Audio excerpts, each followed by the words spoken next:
pretty much grew up in the 80s. And in those days, certain things you didn't talk about. You didn't talk about feelings, you didn't talk about emotions.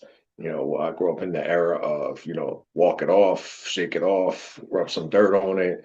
We didn't really get into a whole lot of how you're feeling, and that's came years later. And still, like, now that's a popular thing, people's emotions and all, but back then we didn't deal with that. Like, if you went to your parents, or had an issue, like, I'm feeling this way, I'm kind of sad, I'm depressed, and like, that's what they told you. They were like, oh, come on, like, shake it off, you're a man, man up.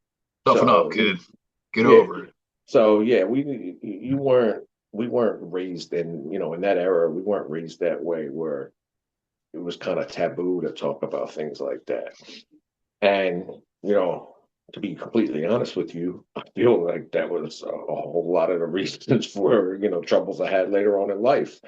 So I definitely think it's something that needs to be talked about. People need to express and not suppress their feelings and emotions, because just like with anything, pressure bust pipes. Well, it's the same thing with a person. You have all that internal, and all that stuff that you're not releasing. Eventually you're going to explode or crash out, as they say, nowadays.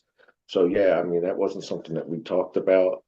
I didn't know any better, because that's the way I was brought up. So I felt like, especially for a boy, as from a man's perspective, like, boys especially, like, we didn't talk about things like that, especially in the household. And then to go outside, if I went outside and I'm trying to tell, another kid, say I'm 12 years old, and I go outside and tell another one of my friends at 10, 12 years old, like, I got these feelings and I'm depressed, they're going to look at you like, the hell's wrong with you? Because they were raised the same way. So it's like, yeah, you didn't talk about those things back in those days.